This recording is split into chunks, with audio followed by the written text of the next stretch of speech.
क्या है? बिहार में अति पिछड़ों की आबादी 40% है और आज़ादी के बाद से ही अति पिछड़ा समाज के अंतिम पायदान पे है। इनके डेवलपमेंट के लिए आज तक किसी भी पॉलिटिकल पार्टी ने ध्यान देने का काम नहीं किया गया है। आज अति पिछड़ा समाज को राजनीतिक रूप से, शैक्षणिक रूप से, आर्थिक रूप से मजबूत करने के लिए, एकीकरण करने के लिए, यूनाइट करने के लिए पूरे बिहार के अति पिछड़ा के 113 जाति जो है, सब लोग मिल के इस बार हम लोग प्रयास कर रहे हैं कि 2025 में जो अगली सरकार बने वो अति पिछड़ों की सरकार बने और अति पिछड़ा का बेटा बिहार का मुख्यमंत्री बने। क्योंकि हम लोगों को जो महसूस हो रहा है कि आज़ादी के बाद शुरू में फॉरवर्डों की सरकार बनी तो फॉरवर्डों का सर्वांगीण विकास हुआ। उसके बाद पिछले 35 वर्षों से यादव, कुर्मी, कोयरी की सरकार बनी। ये तीनों जातियां फल फूल रही हैं और इनका सर्वांगीण विकास हो रहा है। इनके साथ मिलकर हमारे दलित समाज के भी लोग जो आगे बढ़ रहे हैं, लेकिन हमारा अति पिछड़ा समाज 40% आबादी होने के बावजूद भी हम लोगों का राजनीतिक रूप से या किसी भी रूप में विकास जो होना चाहिए था वो नहीं हुआ। आज कहा जाता है कि जिसकी जितनी भागीदारी उसकी उतनी हिस्सेदारी होनी चाहिए। आज 40% हमारा आबादी है, उस हिसाब से हमारा कम से कम 100 विधायक होना चाहिए, उसी हिसाब से एमपी होना चाहिए, जो नहीं है। आज इतने वर्षों के बाद भी अति पिछड़ा समाज पे आए दिन हत्या, अपहरण, लूट, मर्डर भारी संख्या में हो रहा है, जिसमें 80%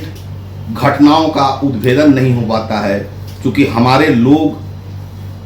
मीडिया में नहीं हैं, जुडिशियली में नहीं हैं, मंत्री विधायक नहीं हैं, तो इसलिए हमारी बातों को उठाया भी नहीं जाता है, कोई देखने का भी काम नहीं करता है। इसलिए अति पिछड़ा समाज के सभी भाइयों से आग्रह है, निवेदन है कि आप सब लोग किसी भी परिस्थिति में हम लोग को एक होना पड़ेगा। अगर हम लोग एक नहीं हुए तो 76 वर्ष तो बीत गए हैं, आगे आने वाले समय में भी ये एकजुटता बनाना इतना आसान है, तभी हमारे अगला पीढ़ी जो है उसका भविष्य सुरक्षित हो पाएगा, उनको हम शिक्षित बना पाएंगे, उनको हम आगे बढ़ा पाएंगे। जिस तरीके से ये महसूस कर रहे हैं हम लोग कि आज अति पिछड़ा समाज के जो अंतिम पायदान पे लोग हैं, जिनके घर में ड्यूरी नहीं जल रहा है, उनके घर में रोशनी नहीं है,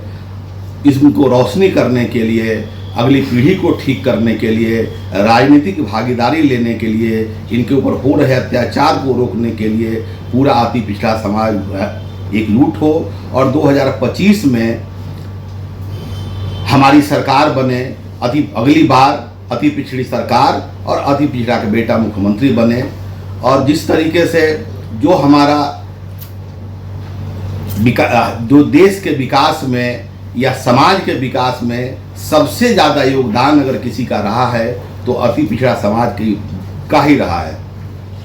राष्ट्र निर्माण में जितने भी संसाधनों का यूज होता है, चाहे कुछ भी बनाने का बात हो, मंदिर बनाने का बात हो, मस्जिद बनाने का बात हो, गुरुद्वारा बनाने का बात हो, खेती करने का बात हो, अनाज उपजाने का बात हो, चाहे जितना भी काम है, पीढ़ा बनाने का बात हो, या जितना भी काम है सब करते हम लोग हैं और मौज कोई और कर रहा है। जिस तरीके से वोट हमारा और राज्य तुम्हारा, ये सदियों से चलता आ रहा है, अब ये नहीं चलेगा। अति पिछड़ा समाज जागृत हो रहा है, यूनाइट हो रहा है, एक हो रहा है। और हम लोग मांग करते हैं सरकार से कि जिस तरीके से आए दिन अत्याचार हो रहा है उसको देखते हुए अति पिछड़ा समाज को एग्रोसिटी एक्ट के अंदर लाया जाए, समान शिक्षा नीति की लागू किया जाए और इनको उचित भागीदारी दिया जाए। इसके लिए 2 दिसंबर को हम लोग कृष्ण मेमोरियल हॉल में पूरे बिहार के अति पिछड़ा भाइयों को बुलाकर इकट्ठा कर एक आगाज दे रहे हैं और इनको सरकार को ये संदेश देने का काम कर रहे हैं कि अब भी अगर हमारी बात नहीं सुनी जाएगी और हमको उचित भागीदारी नहीं मिलेगी तो मार्च में हम लोग गांधी मैदान में पूरे बिहार के अति पिछड़ा भाई पूरा पटना को जाम करेंगे, पूरा बिहार को जाम करेंगे और पूरे बिहार के अति पिछड़ा एकजुट होकर अगली सरकार बनाने में अहम योगदान करेंगे।